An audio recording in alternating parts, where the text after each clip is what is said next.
Eh bien, la vérité en face sur un sujet important, les femmes sont-elles toutes des anges? Eh bien, pas forcément. Vous allez voir avec Sylvie Tannenbaum. Bonjour, merci d'être avec nous. Vous êtes psychothérapeute et formatrice, maître praticien certifié en programmation neurolinguistique et puis membre de l'Association européenne des psychothérapeutes et auteur de ce livre. Attention, ça va faire grincer des dents certains. Ouais. Toutes ne sont pas des anges. Reconnaître les femmes au comportement toxique et s'en protéger. Oui, vous insistez beaucoup, d'ailleurs Sylvie Tannenbaum, sur au comportement toxique. Ce n'est pas les femmes toxiques, mais c'est au comportement toxique. Expliquez bien la nuance. Quoi. Ah bah, la nuance, c'est qu'on n'est pas ce qu'on fait et que c'est pas parce qu'on a des comportements toxiques qu'on est soi-même toxique. Donc j'ai insisté, je suis une féministe de la première heure parce que je suis plus du tout une jeune femme. Je suis féministe depuis plus de 50 ans et militante. Oui, oui. Vous dites de la première heure, oui, absolument. Donc, quand j'écris que toutes ne sont pas des anges, je trouve qu'une femme, elle n'a pas à être un ange déjà. Ouais. Hein, on ne lui demande pas d'être angélique, pas plus qu'un homme. Voilà. De toute façon, les anges n'ont pas de sexe, dit-on. Et elles n'ont pas à l'être. Et je ne vois pas pourquoi on critique les comportements des hommes et on ne critique pas les comportements des femmes quand ils ont besoin d'être critiqués. Il y a un immense chapitre sur les mères. Qui a été très douloureux à écrire, parce que vraiment, tout ce que j'ai pu entendre pendant plus de 40 ans de pratique en tant que psychothérapeute, c'était absolument horrible. Donc, je ne vois pas pourquoi je ne le dirais pas. Juste par respect pour mes patients. Juste pour qu'on comprenne bien, cette toxicité, est-ce qu'elle est genrée? Est-ce qu'elle est différente entre les hommes et les femmes? Alors, elle est bien pire chez les hommes. D'accord. La toxicité. Excusez-moi, monsieur. Oui. Non, bien sûr, mais c'est pour ça qu'on comprenne. Bien sûr, mais c'est pas un livre sur ce sujet. Non, voilà, exactement. Ça ne veut pas dire qu'elle n'existe pas chez les femmes. Quand on voit les chiffres, il y a de plus en plus surtout chez les jeunes, de jeunes filles en bande qui sont d'une violence absolument extraordinaire. Regardez l'actualité, tous les tous les enfants bébés qui sont tués, bon, je sais pas, j'ai pas à refaire. Et dans l'actualité, non mais Sylvie Tannenbaum, dans l'actualité, il y a par exemple, tiens, on va écouter un petit extrait aux États-Unis. C'est le dernier jour d'un grand procès qui a défrayé en fait la chronique en fait aux États-Unis. On écoute un petit extrait, c'est Johnny Depp et Amber Heard. Ah, oui, bien sûr. Voilà, c'est ça. Où donc elle l'accusait. On écoute un extrait. I am here because my ex-husband is suing me. I've never struck a woman in my life. I didn't deserve that. Voilà, c'est un extrait donc où tout a été déballé. Donc c'est Johnny Depp qui a été accusé et ça s'est un peu retourné contre Amber Heard avec justement ce qui a été mis en évidence par certains, c'est un certain comportement toxique quoi, dans leur relation quoi. Bah oui. Mais vous dites oui parce que finalement c'est naturel, c'est ce qui se passe un peu quoi. C'est pas naturel, c'est qu'il peut y avoir des femmes qui se comportent mal avec leurs compagnons, comme il y a des hommes qui se comportent mal, qui se comportent mal avec leur compagne. C'est la même chose. Comment on peut le déceler ça?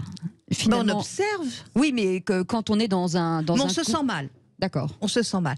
Le plus important, c'est d'être à l'écoute de ce qu'on ressent, de ses émotions, qui nous dit là, ça va pas. Est-ce que je mérite pas mieux? Est-ce que je mérite pas de vivre une relation où je suis en sécurité, où je me sens en confiance, où je me sens aimée, respectée? Bon. Là, dans le cas des femmes, c'est les hommes qui doivent se poser cette question, disant et inversement. C'est valable dans les deux sens. Et des femmes qui ont des comportements toxiques avec beaucoup d'autres femmes aussi, ce que vous dites, avec des amis. Quoi. Les femmes entre elles, c'est des fois pas mal. Oui, alors comment savoir si vous côtoyez justement une femme au comportement toxique? Vous donnez énormément de portraits robots, il y a énormément de caractères, bien sûr, en fait, de description et des témoignages dans ce livre. C'est particulièrement intéressante. Mais il y a par exemple 3 points communs que vous définissez autour de ça, sur comment les détecter. Par exemple, elles ne sont pas satisfaites de leur vie ou d'une partie de leur vie, elles sont très critiques car très frustrées. Ça forcément, ça veut dire que ça c'est le premier point, qu'il va y avoir derrière. Il ne faut pas qu'il y ait qu'un point. Oui, non, mais ça, c'est un premier point. Plusieurs à la fois. Alors, le deuxième point, je vais le donner. Donc, le premier, c'est elles sont très critiques car très frustrées. Deuxième, c'est elles ont une faible estime de soi, inconsciemment. Elles sont susceptibles et intolérantes, exigeantes. Ça, c'est le deuxième point. Et le troisième, elles ignorent, comme leur entourage, je vous lis, qu'elles sont en général très vulnérables, ce qui les rend anxieuses, instables émotionnellement. Ça, ce sont des traits communs, c'est ça? Ça peut être, oui, bien sûr. Ah bah il faut que ce soit, oui, mais il faut que ce soit marqué et pas une fois. Oui, bien sûr. Il faut qu'il y ait une constante dans les comportements quand même. Est-ce que c'est une souffrance finalement pour ces femmes, ou est-ce que c'est parce qu'on se dit toujours, est-ce que c'est un jeu ou est-ce que c'est une souffrance, c'est-à-dire que c'est compliqué? Pour certaines, c'est une souffrance. Oui. Pour d'autres, c'est une volonté de prise de pouvoir. D'accord. Chez les perverses narcissiques, c'est une volonté de prise de pouvoir. C'est un calcul en fait. Ah mais bien sûr. Oui. Mais c'est quand vous tapez sur Google pervers narcissique, il y a que des hommes. Oui. Mais il y a des femmes aussi. Enfin, je sais pas. Mais comment déceler celles qui souffrent et celles qui sont effectivement qui rentrent dans ce cadre-là? On ne peut pas les déceler. On n'a pas un radar comme ça. Oui. C'est pas possible de les déceler. Il faut les connaître un petit peu. Oui, c'est dans un comportement régulier. Fréquent. Et puis, même si on a quelques notions, on ne peut pas toujours imaginer que la personne est en souffrance. On peut croire qu'elle est juste méchante. Ou alors, elle n'est pas en souffrance et elle est juste méchante. Il faut la connaître un peu pour faire la différence. Ouais. Allez, on va continuer à en parler avec vous. Et pourquoi, justement, vous allez revenir aussi pourquoi vous avez écrit ce livre. Toutes ne sont pas des anges. Reconnaître ces femmes au comportement toxique et s'en protéger. Parce que vous donnez quelques pistes à la fin, et évidemment, pour s'en sortir face à ça. On va voir ça dans un instant. Et vos appels 0826 300 300. Si vous voulez témoigner de ce que vous avez peut-être vécu, enduré, bien sûr, homme ou femme, vous n'hésitez pas, 0826 300 300. On vous attend au standard, à tout de suite. Le Grand Matin Sud Radio, 7h-10h, Patrick Roger, Cécile de Ménibus. La vérité en face. La vérité en face sur ces femmes qui ne sont pas forcément que des anges. Sylvie Tenenbaum est avec nous ce matin pour en parler, avec la préface de Liliane Daligan. Reconnaître les femmes au comportement toxique et s'en protéger. Toutes ne sont pas des anges. Est-ce que, Sylvie Tenenbaum, est-ce que c'est facile d'écrire ce genre de livre aujourd'hui, sachant qu'on est dans une période où il y a une victimisation qui est très forte, et notamment, bien sûr, à juste titre, dans beaucoup de cas avec des féministes? Alors non, c'est pas facile. Ouais. C'est pas facile parce que moi je soutiens les colleuses, je soutiens MeToo, j'ai toujours soutenu les femmes. Si j'avais eu l'âge, j'aurais été à côté d'elles. Bon, donc c'est pas très simple parce que je veux pas qu'on me dise que j'en veux aux femmes. Mais c'est pas parce qu'on est féministe qu'on est obligé de faire du déni de tout non plus. Je suis bien d'accord. Voilà. C'est ça qui est important. Les lunettes roses, personne n'a jamais demandé aux femmes d'être des petits anges, donc ce ne sont pas des anges. Et heureusement. Donc, en fait, c'était pas difficile de l'écrire. Ce qui va être difficile, c'est peut-être certaines réactions. De le porter. Ouais. Voilà, c'est ça. Oui, c'est ça. On a des appels au standard 0826 300 300 avec Frédéric qui nous appelle de Bordeaux. Bonjour Frédéric. Bonjour Frédéric. Bonjour messieurs, dames. Bonjour. Donc j'avais une ou deux petites remarques qui ne sont pas exactement dans le sujet que madame est en train de nous expliquer. Oui. Un tout petit peu. Disons que je vais essayer d'être rapide. Oui. Donc j'ai eu pendant 5-6 ans, j'ai été visiteur médical et je travaillais dans les salles d'attente où je lisais tout un tas de revues féminines, Biba, Cosmo, Elle, Marie-France, etc. Ouais. Bravo. C'est intéressant.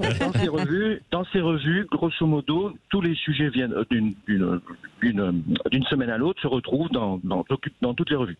Les hommes sont des menteurs, les hommes sont des râleurs, les hommes sont des couards, les hommes sont méchants.